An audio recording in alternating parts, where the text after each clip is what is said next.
Buongiorno, benvenuti nuovamente a questo quinto ed ultimo appuntamento con i 5 finalisti del Premio Galileo in questa 16ª edizione. Abbiamo avuto Telmo Pievani, abbiamo avuto Piero Martina, abbiamo avuto Francesca Buoninconti. L'ultimo appuntamento in digitale è stato con Rebecca Ragg-Sykes. Abbiamo l'ultimo appuntamento ancora una volta in diretta, ma ancora una volta in digitale con Benjamin Labatù. Io saluto quindi chi è connesso in diretta su YouTube dal canale del Comune di Padova, ricordo anche i nostri altri canali su Facebook premio.galileo.padova, su Instagram Premio Galileo 2022 e il nostro sito ufficiale è www.premiogalileo.eu. Però lasciatemi anzitutto ringraziare il settore cultura del Comune di Padova che promuove e organizza ormai appunto da 16 anni il Premio Galileo a Padova e lasciatemi ringraziare anche l'Università degli Studi di Padova,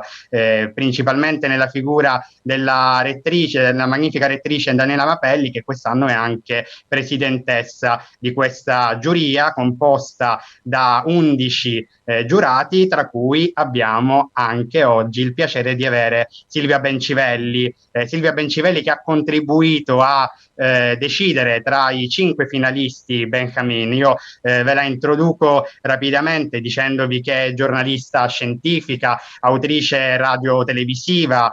Diciamo che la sua vita a livello di formazione comincia appunto con una laurea in medicina e chirurgia, ma principalmente il master in comunicazione della scienza di Trieste e poi ciò che ha caratterizzato un po' il continuo, come dire, professionale. Tra l'altro lei insegna proprio al Master della Sapienza in La scienza nella pratica giornalistica, proprio comunicazione della scienza. È conduttrice di Rai Radio 3, di Radio 3 Scienza, collabora con Rai Cultura per Rai Storia e per Rai Scuola. Non da ultimo abbiamo appena avuto uno dei documentari che ha visto la sua presenza nell'organizzazione in storia della medicina. E sicuramente Silvia Bencivelli è anche stata protagonista del Premio Galileo in una delle sue edizioni, quella del 2017, nella 5ª finalista di quell'anno con la medicina bellezza. Però fatemi presentare l'ospite di oggi, Benjamin Labatù. Hola Benjamin, me alegro de que estés con nosotros hoy.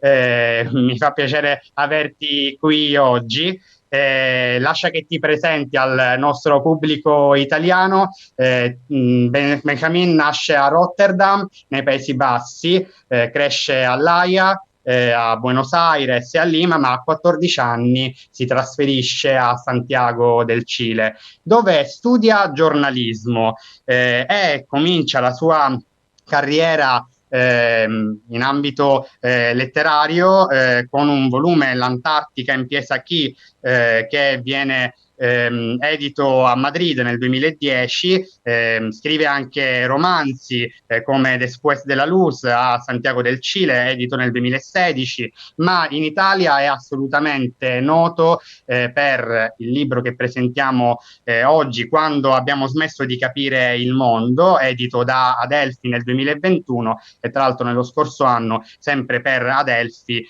pubblica La pietra della follia. Mi piace dire che effettivamente Benjamin non è un fisico, non è un matematico, però non è neppure un mero osservatore. Nei ringraziamenti del suo libro scrive che effettivamente chi tiene il suo libro tra le mani ha un'opera di finzione però basata su fatti reali. E del resto effettivamente non è forse la scienza composta anche da storie? Beh, scopriamolo in questo appuntamento. Io lascio da subito la parola a Silvia Bencivelli che entra in dialogo con Benjamin Labatut e auguro a tutti un buon appuntamento. Grazie, grazie Alfredo e grazie anche a Benjamin per essere qua. Io ho tantissime curiosità su questo libro, peraltro l'ho candidato io e sono anche molto felice di averlo poi visto arrivare in cinquina. È un libro che io che di mestiere leggo libri di scienza ho trovato vertiginoso, ha una scrittura molto strana, probabilmente, soprattutto per noi italiani che siamo legati a dei canoni un pochino più classici, e l'ho trovato sontuoso nella scelta dei temi, nella trattazione, nel modo di legarli. Come ha detto giustamente Alfredo, il materiale narrativo di partenza qui è la scienza, però questo non è un saggio scientifico, e questa è la cosa su cui vorrei partire per questo dialogo. Non è nemmeno del tutto un romanzo, sono storie. E questo, diciamo, non è un inedito per la nostra cultura, no? Noi bambini italiani cresciamo con Gianni Rodari, che utilizza molta scienza per raccontare storie. Sono storie quasi sempre inventate, ma hanno dietro moltissima verità. Quindi su questa sfumatura del confine tra verità e finzione abbiamo anche noi la nostra tradizione, la nostra abitudine, e ci va benissimo così. Non solo ci piace molto così, nel senso che c'è una specie di patto implicito, io credo, tra il lettore di un libro di narrativa che utilizza la scienza per raccontare cose, e lo scrittore, un patto che riconosce il fatto che quello non è un manuale universitario, no?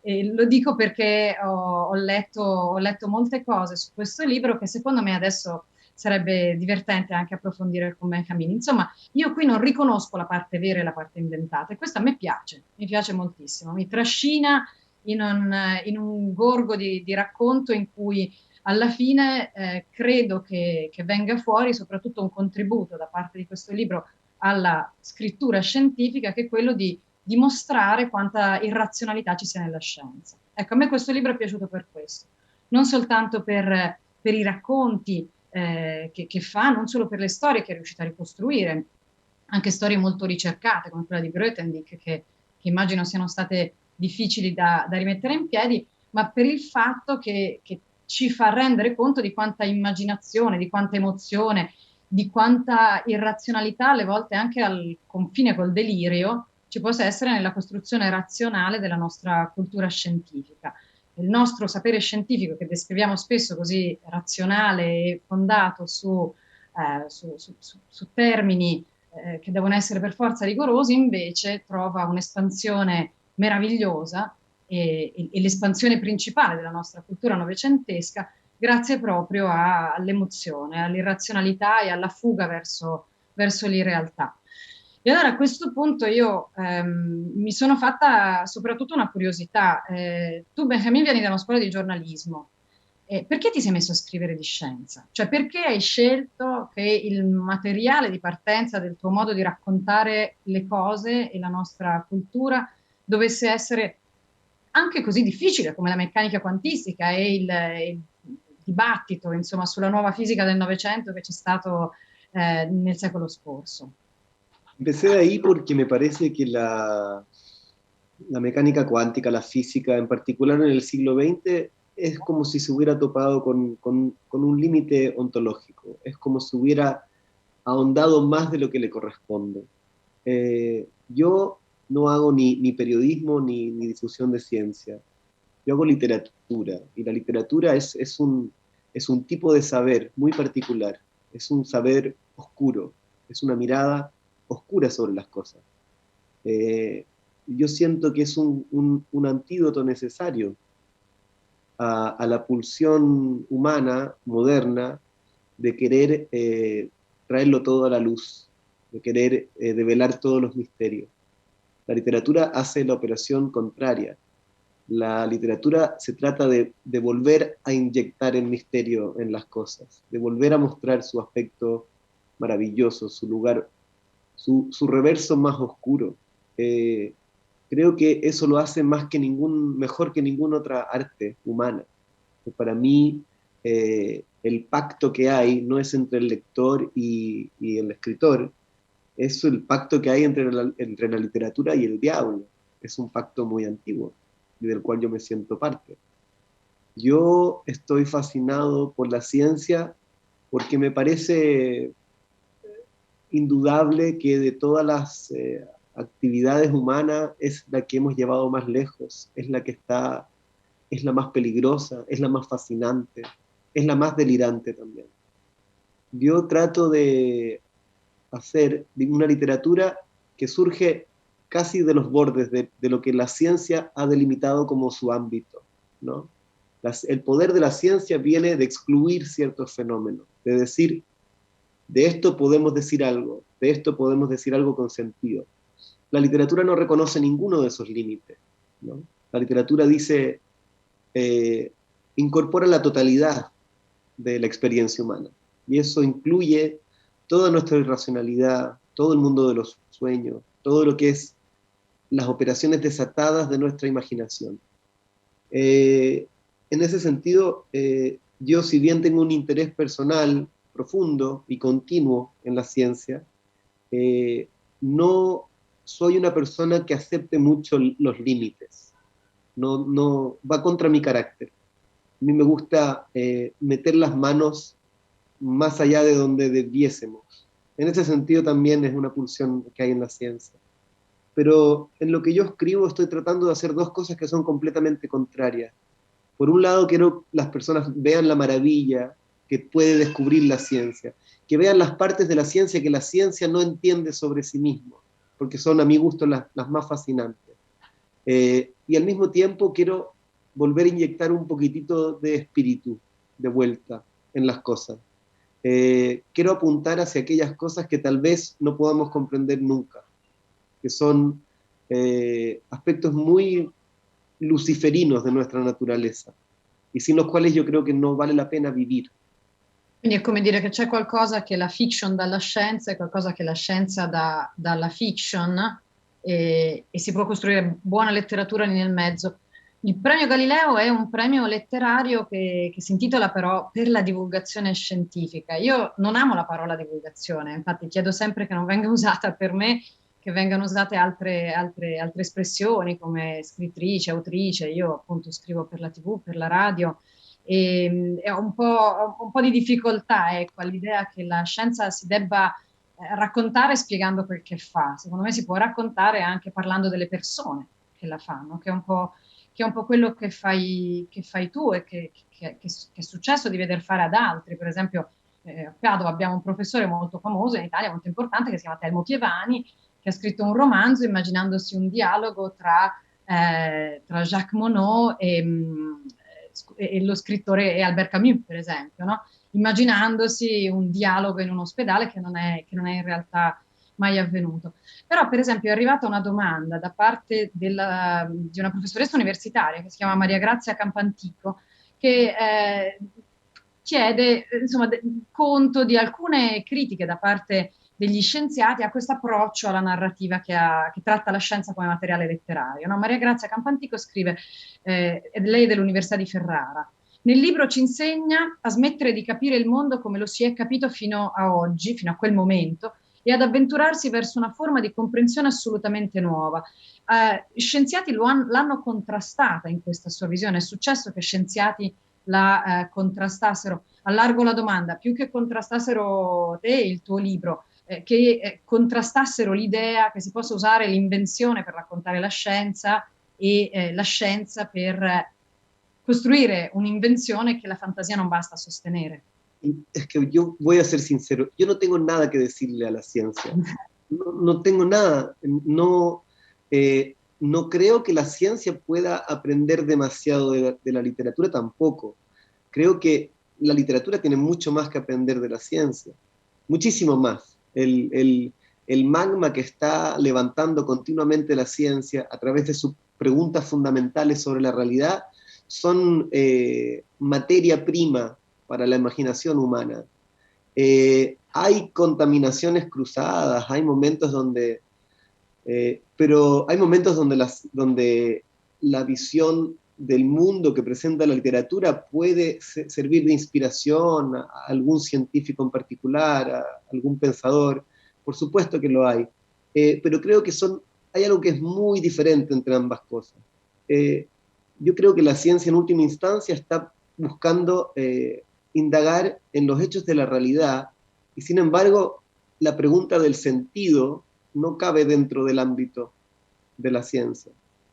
Y la pregunta del sentido es una de las grandes preguntas de la literatura. ¿Qué significa todo esto? ¿Qué significa todas estas cosas que estamos viendo? La mente humana, según yo, no le basta con observar la realidad. Es cosa de ver cómo funcionan los niños. Cuando los niños ven algo, inyectan todo un exceso de sentido en las cosas, ¿no? Y la ciencia suele tener que estar quitando el sentido que la imaginación, en este caso la imaginación literaria, pone sobre las cosas para que tomen una forma humana, para que sean comprensibles. Una de las grandes preguntas que están al centro del libro y al centro de todo lo que yo hago es si efectivamente el mundo, la experiencia humana es algo comprensible, es algo racionalmente comprensible. Yo no tengo una respuesta clara a eso. En ese sentido, lo que yo trato de hacer es tomar a la ciencia como si fuera un delirio metafísico, ¿no? El delirio de pensar que efectivamente las cosas se ajustan a un orden, de que la realidad que vivimos todos los días es comprensible. El problema, a mi gusto, y el problema que puede afectar, como dice esta profesora, a algunos científicos que se resistan tanto a las ideas que hay en el libro como a las ideas que la misma ciencia propone sobre el mundo, es que la verdad que no quiero confesar en el libro es que me parece que la comprensión puede no ser tan necesaria como la gente cree. Yo no sé cuánto entendemos de nosotros mismos, no sé cuánto comprendemos de la realidad. Nuestros corazones laten sin comprender, ¿no? Nuestra sangre circula sin comprensión. El mundo, aparte de nosotros, vive sin la necesidad de comprender. Esto es algo muy específicamente humano. La literatura tiene, en ese sentido, otra función. No es una función, insisto en esto, no se trata de iluminar solamente, se trata de iluminar y oscurecer al mismo tiempo. Se trata de interactuar con aquellas partes que para el propio ser humano son incomprensibles. Toda nuestra sombra, ¿no? Si la literatura, si a Einstein le interesaba la velocidad de la luz, a Goethe le interesa la velocidad de la sombra. Es otra operación de la mente, pero es igual de necesaria, porque nosotros construimos el sentido del mundo con la razón y con el delirio al mismo tiempo. Nuestras percepciones son, en gran medida, apuestas, no son solamente percepciones. Estamos construyendo, estamos por así decirlo, habitando una realidad de la misma manera en que la araña corre sobre su tela, ¿no? Nuestras ficciones, que están a todo nivel, no solamente en la literatura, la ficción está entretejida con nuestra experiencia, minuto a minuto. Me parece que la ciencia tiene una de sus grandes tareas, es desentrañarla, ¿no? Desarmar los hilos. Luego la literatura toma esos hilos dispersos que la ciencia ha dejado, los retazos del sentido del mundo, y construye otra cosa, construye historias. Y lo que tienen las historias, que no tienen los hechos desnudos del mundo, es que tienen un sentido. Si ese sentido se corresponde a la realidad, no siempre, no siempre. Y no siempre es necesario. Pero sí sé que el ser humano no puede vivir sin ese sentido. Y la literatura aporta esa oscuridad necesaria para que podamos ver, porque si fuera todo luz estaríamos cegados. Il titolo in italiano di questo libro poi è il titolo di uno dei capitoli, no? Quando abbiamo smesso di capire il mondo. È un titolo molto letterario, nel senso che hai appena spiegato, che però si riferisce a una questione molto precisa nell'ambito della storia della fisica, no? Si riferisce a quel momento della fisica del Novecento in cui è arrivato l'indeterminazione. Insomma, abbiamo smesso di avere la pretesa del demone di Laplace, quello che voleva sapere tutto del mondo, e abbiamo accettato appunto che il mondo non fosse del tutto comprensibile. Questa è stata una lacerazione che tu racconti molto bene tra i fisici. Allora ci spieghi questo titolo? Cioè, questo titolo è un'invenzione letteraria, ma dice una cosa molto precisa, che i fisici hanno vissuto, anche tu usi la parola delirio, hanno vissuto non solo nel delirio, ma anche nel confronto terribile, lacerante, umano tra alcuni di loro, insomma. Sí, para mí ese desgarro que mencionas es absolutamente central, absolutamente central. Creo que no nos hemos recuperado y me parece que nunca nos vamos a recuperar del todo.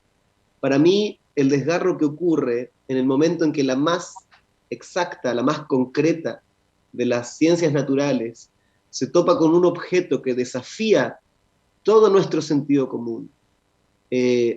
Literalmente es un despertar de la conciencia en la ciencia. Es un momento donde de pronto debemos asumir que el mundo, el universo, es tan maravilloso como alguna vez imaginamos que lo era, ¿no? Es un reencantarse con la realidad. Y al mismo tiempo es aceptar, esto es lo que me interesa, lo fundamental de la mecánica cuántica, lo fundamental de todo este ámbito de descubrimiento de la ciencia, es que te obliga a pensar en términos paradójicos. Por un lado, tenemos un mayor control y una comprensión mayor que nunca. Por otro lado, el objeto que nos presenta nuestra visión es incomprensible. No solo incomprensible, es irreducible. Hasta hay 12 interpretaciones de la mecánica cuántica. 12 que son las principales, ¿no? No hay una sola, no hay dos, no hay tres. Esa ampliación necesaria de la mirada humana, esa es para mí el momento clave, porque es el momento donde el proyecto ingenuo, infantil del ser humano, de pensar que somos capaces de comprenderlo todo, de atraparlo todo, y que no ha terminado, porque nunca va a terminar, ¿no? Siempre vamos a seguir en esto. Pero es fundamental haberse topado, por así decirlo, con un monolito, con una excepcionalidad que anida en el corazón de la materia. Y es muy interesante ver lo que ha ocurrido desde entonces, ¿no? Por un lado se abandonan visiones simplistas del universo como si fuera una relojería. Se tiene que aceptar ámbitos caóticos, azarosos. Se tiene que aceptar una diosa múltiple, no el dios apolíneo que le habría gustado a algunos. Y sin embargo, tampoco hay que olvidar que el nivel de precisión que nos da, el nivel de poder, también es muy mayor. Entonces, en todo lo que yo hago, estoy tratando de hacer dos cosas opuestas, ¿no? Mostrar cuánto entendemos del mundo, cuán hondo hemos podido ver, ¿no? Y sin embargo, al mismo tiempo, mostrar esa oscuridad creciente, ¿no? Esa niebla que al parecer no podemos ver más allá. Y nos obliga como personas, como sociedades, como ser humano, a desarrollar una mirada más compleja, no polar, ¿no? Multipolar. Y eso creo que está infectando nuestra conciencia. 100 años después, uno puede de pronto empezar a ver los restos de eso. Porque esto es como, estas cosas que descubrimos se demoran en permear la conciencia humana. Se demoran mucho, ¿no? Y sin embargo yo empiezo a ver que hay cada vez más personas que empiezan a, por lo menos, a tener una cierta intuición, una cierta mirada que va más allá de categorías fijas aristotélicas de verdadero y falso, ¿no? Hay categorías intermedias, ¿no? John von Neumann hablaba de una lógica de múltiples valores, many valued logic, porque no sirve solamente, no sirve, no nos basta con verdadero y falso, con eso no llegamos lo suficientemente hondo. Entonces, para mí, esa rasgadura es central, es una herida que no se sana, y desde esa herida hemos visto nacer todo un universo nuevo para la ciencia, todo un ambito nuovo di cose in che pensare. Beh, è abbastanza chiaro che appunto rispetto a questa lacerazione della fisica novecentesca tu parteggi per Heisenberg l'indeterminazione rispetto all'altro fronte scientifico, quello degli Schrödinger, degli Einstein. È chiaro che tu fai il tifo e racconti molto bene anche alla fine in 4 frasi come Schrödinger si inventa una storiella, quella del gatto, no? Tutti quanti conosciamo il gatto di Schrödinger. Noi abbiamo adesso tanti studenti connessi che ci stanno seguendo e probabilmente di Schrödinger conoscono solo il gatto. E la storia del gatto di Schrödinger se la inventa credendo di dimostrare l'assurdità della meccanica quantistica, ma il suo giochino del gatto è di così grande successo che noi oggi di Schrödinger, anche chi non sa niente di fisica o di chimica, conosce soltanto questo. Però ecco, la meccanica quantistica tu a un certo punto la definisci, la teoria fisica più bella, più precisa, di più vasta portata che l'uomo abbia mai concepito. Ci sai dire oggi, appunto, un ragazzo di 20 anni dove la trova nel suo mondo? Cioè, i ragazzi che adesso ci stanno seguendo, che stanno leggendo il tuo libro e che devono essere accompagnati a capire il tuo libro anche con questo nostro incontro che stiamo facendo adesso, dove possono vedere la meccanica quantistica nelle cose intorno a loro? Intendo non soltanto diciamo, nel GPS del telefonino, che funziona grazie alla relatività o che funziona grazie alla fisica moderna, ma proprio nella filosofia delle cose, come vediamo il mondo oggi. Secondo te dov'è che la trovano? Bueno, a mí no me gusta hablarle a los jóvenes y tampoco me gusta volver concreto aquello que es profundamente misterioso, ¿no? Es como si dijéramos, bueno, le sacamos una foto a Dios y la gente quiere saber qué podemos hacer con eso, ¿no? Esto es una maravilla. La mecánica cuántica es una maravilla, una verdadera maravilla. Me refiero que es un área humana que nadie entiende. ¿Cómo no va a ser importante eso? Nadie la entiende. Las mentes más brillantes de los últimos 100 años no la entienden. La usamos siempre. La, podemos usar las ecuaciones, y sin embargo contiene algo que todavía es irreducible. Eso es lo fundamental. Lo que los jóvenes tienen que saber, si es que tienen que saber algo, es que hay monstruos todavía en el mundo, de que los hay. Hay cosas que son milagrosas, hay cosas que están más allá. Yo lo único que quiero es que las personas entiendan, jóvenes, viejos, recién nacidos, los recién nacidos lo saben, los locos lo saben, pero las personas comunes y corrientes, en las cuales me incluyo, tienen que saber que existen aspectos de la realidad que exceden nuestra comprensión. Son los grandes misterios que todavía animan el pensamiento humano.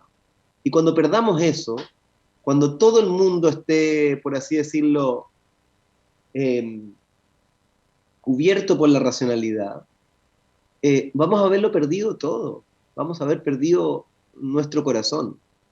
A mí lo que me interesa no es que las personas comprendan. Yo quiero que la gente se maraville. Creo que la literatura no está hecha solamente para que las personas comprendan. Yo quiero que se confundan. Yo quiero que se desesperen. Idealmente que tengan una crisis nerviosa. Porque esa es un poco la pasión con que los científicos se enfrentan a la realidad. Están tratando de desentrañar las instrucciones con que se construye el mundo. Es una búsqueda alocada, desesperada.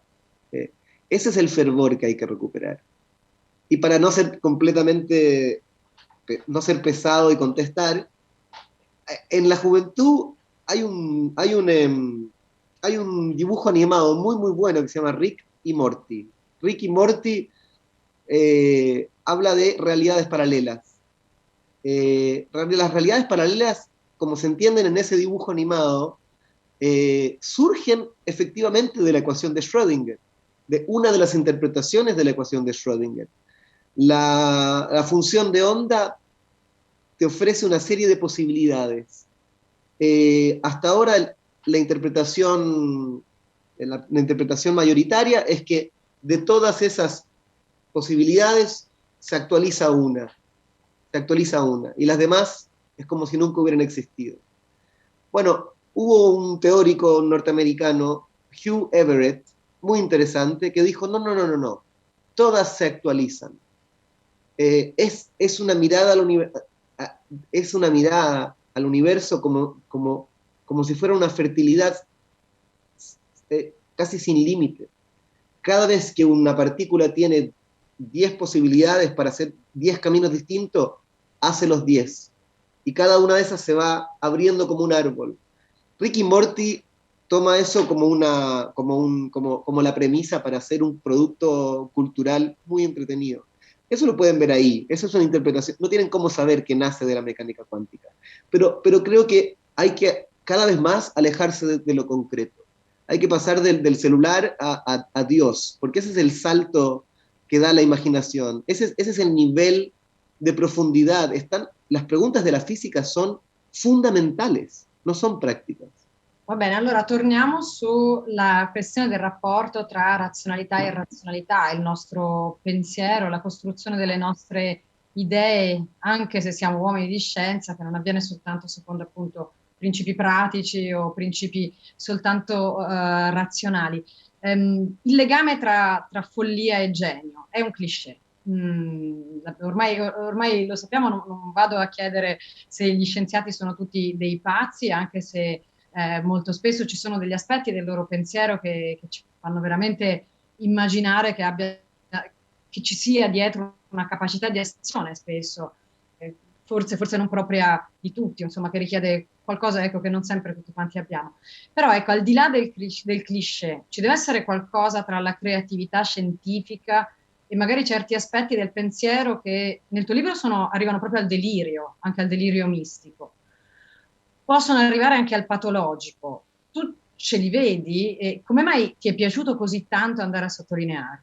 Bueno, lo subrayo justamente para destacar que no solo es importante la parte delantera del cerebro, ¿no? Nuestro córtex cerebral no es ni por lejos lo más importante de nosotros, ¿no?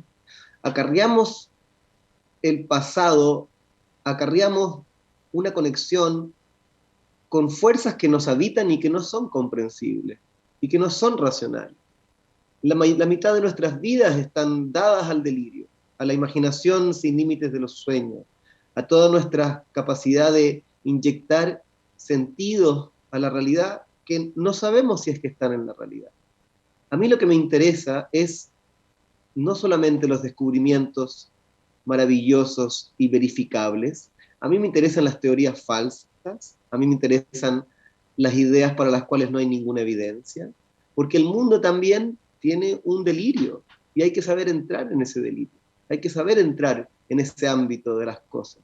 Y para ese ámbito de las cosas no hay método, no hay ningún camino seguro, no hay nadie que te vaya a acompañar. Es un camino que se recorre solo. El inconsciente es un territorio para el cual no hay telescopios, ¿no? No hay ninguna ecuación que gobierne nuestro pensamiento de la manera ni con nada cercano a la precisión con que nuestras ecuaciones son capaces de predecir el movimiento de las partículas elementales. Hay toda una frontera salvaje en el ser humano y que sin embargo a mí me parece que es más importante que la razón, mucho más importante que la razón. La razón es necesaria, pero podríamos vivir sin ella. Muchas personas lo hacen, ¿no? La comprensión es algo hermoso y no podríamos tener la sociedad que tenemos sin ella. Y sin embargo, no debemos olvidar cuántos miles de años pasamos viviendo en la oscuridad del bosque, guiados por voces que no son las voces de la razón, ¿no?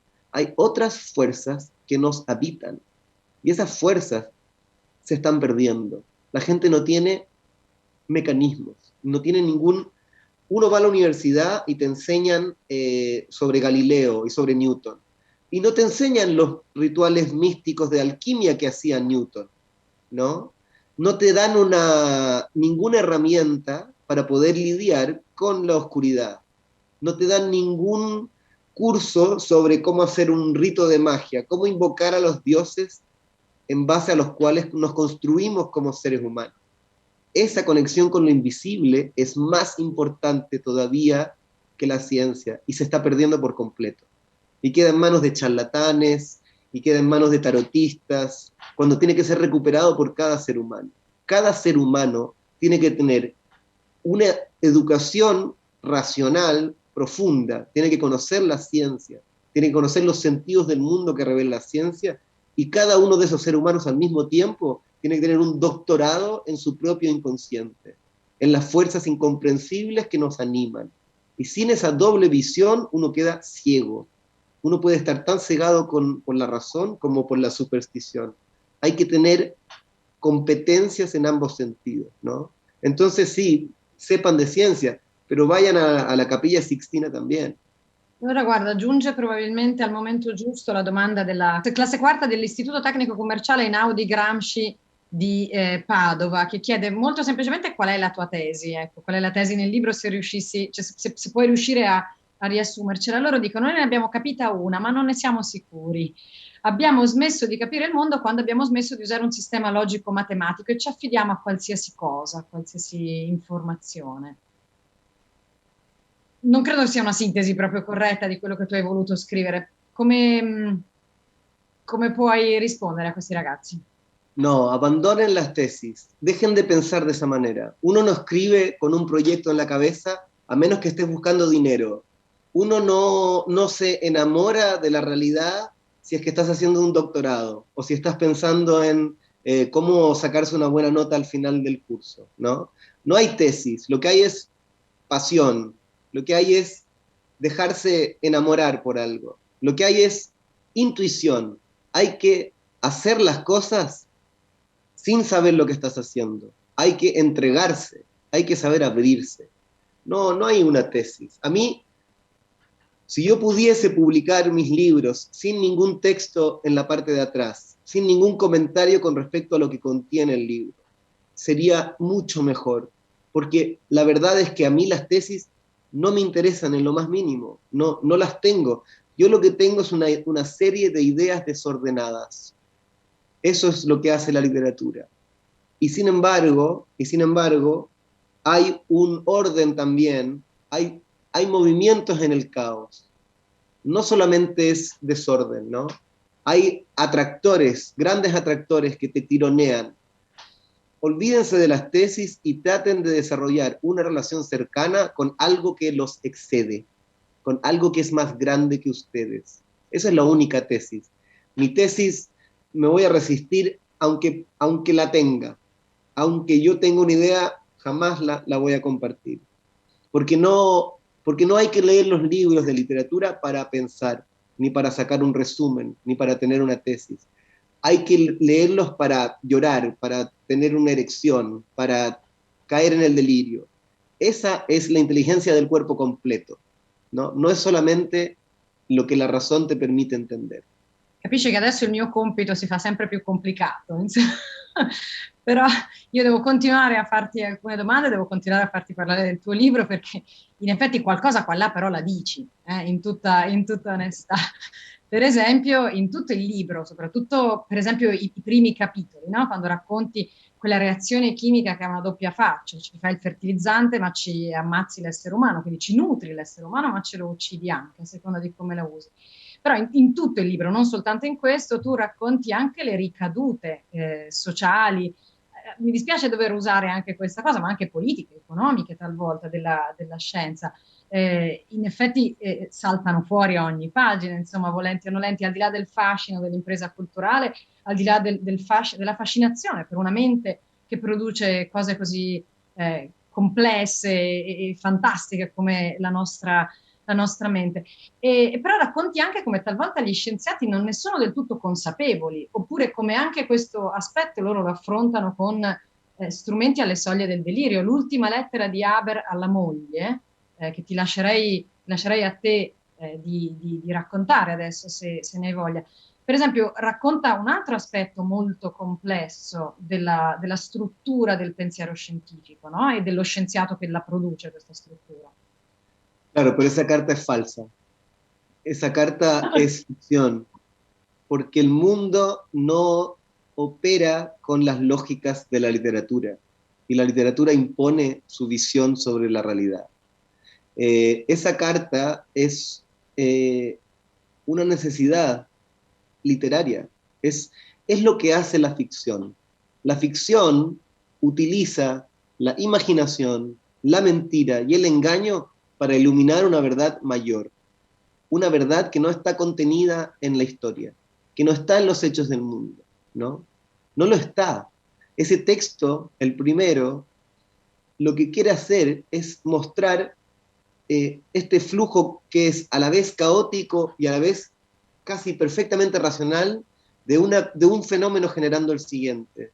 Y todas las conexiones que lo abren hacia adelante, hasta los orígenes de la vida, ¿no? Porque el cianuro viene de un compuesto que es uno de los mejores candidatos para para la formación del ARN y del ADN, ¿no?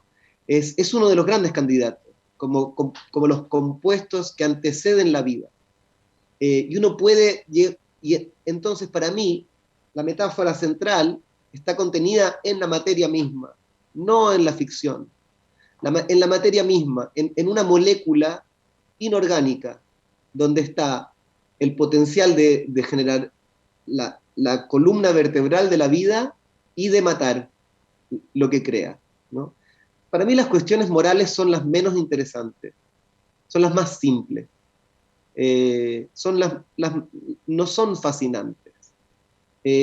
Las cuestiones morales, la moralidad es uno de los ámbitos personales de responsabilidad. Creo que los seres humanos sabemos distinguir el bien y el mal. Eso es algo casi innato.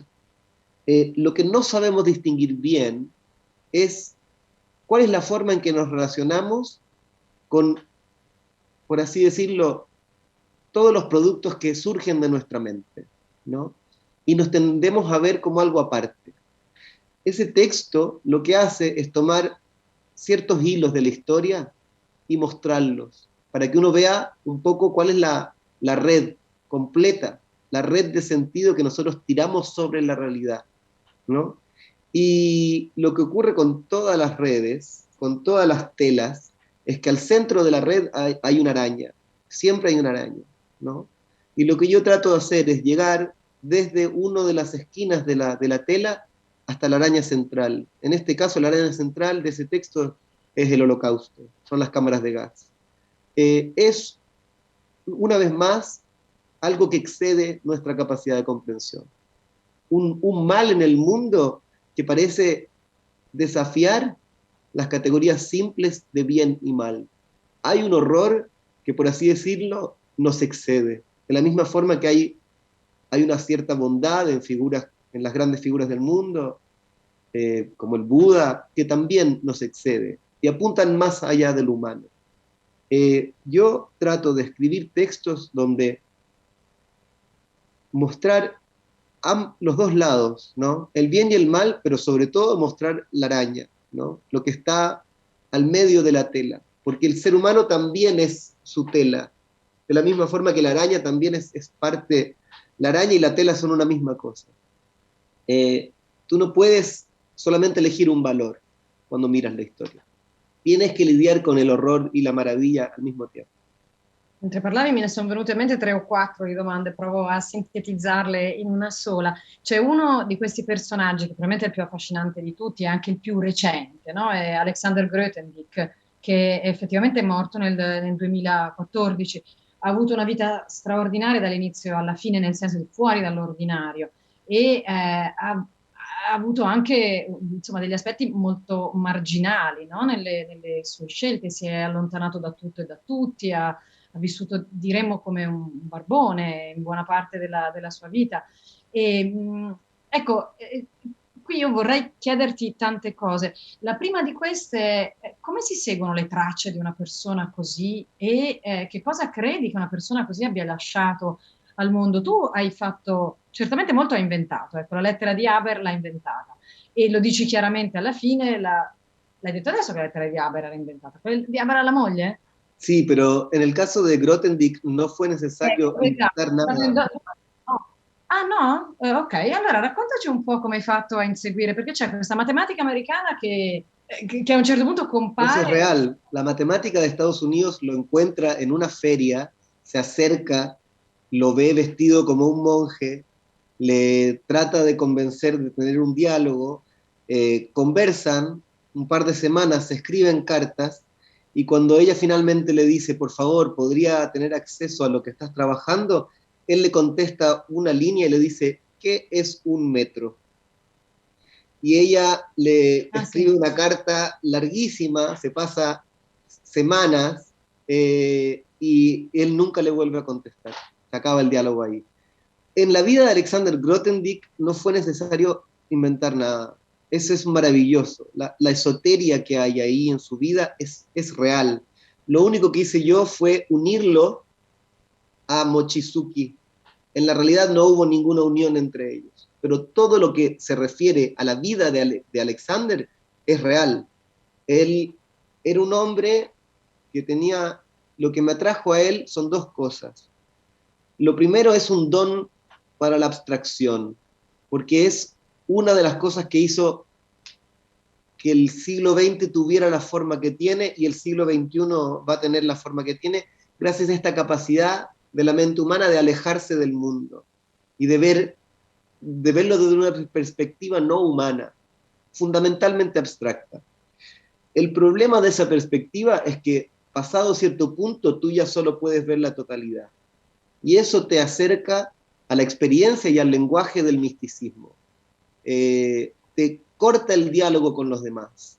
Estás viendo de la misma forma en que cuando uno mira la materia hasta su corazón, te topas con realidades que no caben en las categorías que utilizamos para pensar esta escala de la realidad. Cuando tú te alejas a través de la abstracción, de tu experiencia cotidiana, de las categorías de la geometría a las que estamos acostumbrados, de pronto caes en un ámbito donde entras, por así decirlo, en contacto con algo que es, en palabras de Grothendieck, muy grande y muy sutil a la vez. Entonces me interesa su capacidad racional, lo que él hizo con las matemáticas, pero también me interesa una sensibilidad con lo invisible, con lo divino, porque eso es algo que también tengo yo, y es algo que yo trato de rescatar en lo que hago. Entonces yo siempre, obviamente me interesa la ciencia, pero me interesan otras cosas también. Me interesa aquellas cosas que la ciencia no puede ver porque no tiene lenguaje para ver, no tiene ojos para ver. Y sin embargo, todas esas palabras con que nosotros interactuamos, con aspectos de lo humano, que han quedado en manos de las religiones, ¿no? El espíritu, el alma, Dios, diosas, todas esas palabras hay que recuperarlas, y la literatura las puede recuperar. La ciencia no. Entonces, me parece que en la vida de Grothendieck se da una unión única entre extrema razón, locura mental, cercanía con lo invisible, también en un hombre muy concreto, ¿no? Es una de esas vidas icónicas, es un personaje fascinante y es una de las cosas que más me alegra rescatar esa memoria, ¿no? Que más personas se... No puedes inventar algo así. Hay una parte, hay una carta, hay unos apuntes en Grothendieck, en el capítulo de Grothendieck, donde él hace una cartografía de su viaje espiritual. Y para cualquiera que tenga, aunque sea un mínimo interés en este ámbito, están todos los códigos ahí. Y uno lo sabe leer, pero lo sabes leer solo si tú te has acercado a algo. Y es divertido porque lo que yo le digo a las personas es que por mucho que lo intenten, no van a poder acercarse a lo invisible con las herramientas de la razón. No van a poder. Tú tienes que dejarlo, antes de entrar a la iglesia, uno tiene que despojarse, ¿no? Y para eso hay pocos ejemplos, hay pocas personas que se atreven a hacer eso, porque se te juega la vida, se te juega la vida. Y Alexander apostò su vida por completo y la perdió. Senti, però allora a questo punto mi viene da chiederti una cosa che spero tu non trovi impertinente, o forse sì, spero che lo trovi impertinente. I tuoi personaggi vengono tutti quanti dalla fisica. Come mai tra tutte queste tue indagini ai confini della mente, anche sui misticismi, appunto sui confini tra un pensiero irrazionale e quello che poi costruisce la nostra cultura scientifica e questi personaggi meravigliosi che hanno fatto grande matematica, che insomma non sono stati soltanto dei pacifisti che mangiavano l'erba ai margini della strada. Ecco, ma come mai non ci sono i biologi? Cioè, gli scienziati che studiano la mente non hanno questa tendenza un po' folle? Secondo te, come mai soltanto quelli delle scienze dure, non quelli delle scienze che studiano la natura umana, sono finiti tra le tue pagine? Bueno, porque la biología es un caos. No estamos ni siquiera cerca de tener una buena teoría. Incluso contradice buena parte de los mecanismos de la biología, contradicen lo que debiese ocurrir según la física. Eso es por una parte. Por otra parte también es porque yo me interesa lo fundamental, y la física, a mi gusto, es anterior a la biología, es más fundamental. Y detrás de la física está la matemática, por mucho que eso es como un secreto a voces, ¿no? Se habla de física, pero en realidad estás hablando de matemática. Entonces, mientras más atrás te vas, más empiezan a haber ámbitos que topan con mis otros intereses, ¿no? La biología es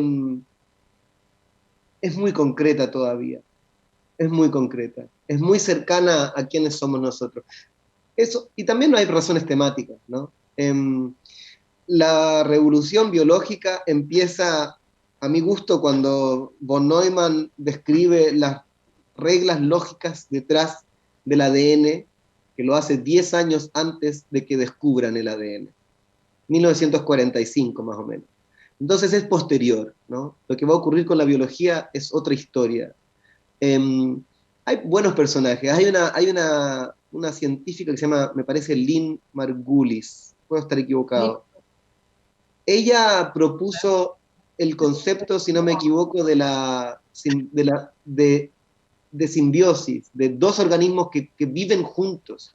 Eso ya de por sí pone en jaque nuestra noción de la unidad, de la vida como una cosa unitaria, ¿no? Su estudio de los líquenes y de los hongos es una maravilla, pero no he llegado a eso todavía. No he llegado. Ojalá Lynn esté tan loca como los otros, pero sospecho que no, ¿no? Sospecho que no. Vamos a ver, hay espacio, hay mucho espacio para escribir sobre Darwin, que no solamente le gustaba coleccionar especies, sino comérselas. Era parte de un club de glotones. Comió todos los animales que pudo. Una vez se fue en una expedición al sur de Chile para encontrar una especie de emú que no estaba catalogada. 2 semanas no encontró nada, y el día antes de viajar de vuelta a Inglaterra estaba comiendo un asado y se dio cuenta que la pata que se estaba comiendo era el animal que venía buscando. O sea, hay muchas historias en la biología.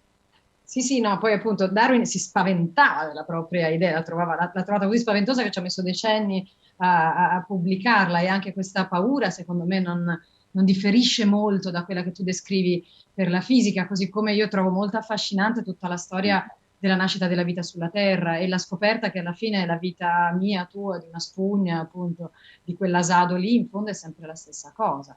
E anche questo sfida molto la nostra comprensione. Senti, per concludere, io mi sono molto divertita fin qui, però c'è un personaggio che veramente non riesco a collocare ed è il giardiniere notturno. È l'epilogo dell'epilogo, arriva nelle ultime pagine, non ho capito se è un tuo alter ego, se è l'alter ego di qualcuno, è un ex matematico che fa giardinaggio e che ti parla e che ti affascina. Ci puoi svelare qualcosa su di lui o è giusto che resti nel mistero, secondo te? No, no es el misterio. En literatura las cosas siempre son amalgamas, como todo en el libro, es una amalgama, es una cosa plural. El jardinero nocturno, por un lado, soy yo, porque mi esposa se ríe de que yo sigo trabajando en el jardín después de que se va el sol, porque soy obsesivo, entonces pongo focos muy, muy fuertes en el jardín y trabajo de noche. Entonces me decía, bueno, jardinero nocturno. Por otro lado, también es la figura de un alemán que conocí durante la pandemia y que me enseñó eh, artes marciales japonesas. Un tipo extrañísimo, como un sanador, kinesiólogo, que me curó del dolor de espalda y me enseñó y ahora tengo toda la casa llena de katanas y de palos, y podría cortar en dos a una persona. Y también es, como dices tú, mi demonio. Y también es una amiga que me contó la anécdota maravillosamente falsa sobre cómo morían los cítricos. Todas las cosas en literatura son así, son múltiples, ¿no? Tú rascas la superficie de cualquier personaje y te topas con 5, porque yo creo que eso es un poco lo que ocurre con la realidad, ¿no? Tú, donde crees que hay una unidad, hay siempre una multiplicidad. Así que el jardinero nocturno es esas como figuras compuestas. Y como lo dijiste tú, lo voy a empezar a decir ahora en mis entrevistas, también es mi demonio, también es mi demonio. Quindi sei anche un po' tu. Il giardiniere notturno però ha studiato un po' di matematica, tu un po' di scienza la devi aver studiata. Questa cosa non la vuoi confessare? Hai studiato più scienza di quello che si studia normalmente nelle scuole di giornalismo, dai. Es que yo no estudié nada de periodismo. Yo me iba al parque a leer y a vivir como escritor, que es la cosa más ridícula y patética del mundo. Pero no, yo para las matemáticas soy tan tonto que no puedo ayudar a mi hija con sus tareas y tiene 10 años. Y sin embargo, lo que tengo yo es, y lo que creo que tienen los escritores y las escritoras, es la capacidad, es esa afinidad que tenía Grothendieck. Tú tienes que tener un oído, ¿no? Hay que saber seguir los pasos que va dejando el espíritu a medida que la ciencia lo va espantando y haciendo que escape. Senti Benjamin, io ti farei altre 100.000 domande, ma ho capito che invece qui devo ripassare la parola ad Alfredo perché c'è da chiudere questo nostro incontro. Ti faccio veramente il mio più grande in bocca al lupo per questa finale del Premio Galileo. Come sai, a votare sono i ragazzi, quindi nostro malgrado abbiamo dovuto parlare anche a loro. Sono tanti, sono connessi qua, ti leggono, ti stanno leggendo, sono sicura che abbiano ricevuto molti spunti da questa cosa che ci hai raccontato, da questo intreccio tra letteratura, umanità e materiale che viene per esempio dalla scienza e che sono storie e pensieri e non soltanto. Perciò a questo punto devo lasciare la parola ad Alfredo che credo chiuderà il nostro incontro e boh, spero di averti portato fortuna. Io voglio ringraziarvi. Mi è piaciuto sentire effettivamente come la letteratura e la scienza siano effettivamente non così vicini tra di loro. Mi è piaciuto ciò che hai detto tu, hai detto in un passaggio il mondo e l'esperienza umana sono razionalmente incomprensibili. Hai detto anche che la letteratura serve a confondere, però effettivamente mi piace anche dire che il dubbio che ci pone, l'essere confusi grazie alla letteratura, è un po' ciò che avviene anche nella scienza, in fin dei conti. Almeno un punto di contatto tra letteratura e scienza possiamo riuscire a trovarlo. Io spero che anche tu possa pensarla un po' così. Io voglio davvero ringraziarvi, è stato un appuntamento molto denso, molto interessante e spero davvero di vedervi presto ad ottobre dal vivo, quindi finalmente non più in digitale. Vi attendo il 14 e il 15 di ottobre, il 15 avremo proprio la premiazione del premio. In realtà, se avrete modo, vi attendo dal 10 al 16 di ottobre perché per tutta la settimana della scienza Padova sarà pervasa appunto di scienza, ma appunto anche di letteratura. E voglio ricordare a chi ci segue da casa che il libro di Benjamin Labatut è edito in Italia da Adelphi, lo trovate in tutte le librerie. E vi ricordo, vi do qualche dettaglio anche tecnico, i nostri canali social, su Facebook premio.galileo.padova, su Instagram Premio Galileo 2022, il nostro sito è premiogalileo.eu e lì troverete appunto il calendario completo degli eventi della settimana della scienza e del Premio Galileo, a cui vi aspetto appunto ad ottobre. Vi auguro una buona giornata e arrivederci. Ciao. Muchas gracias, Silvia. Muchas gracias, Alfredo. Benjamin.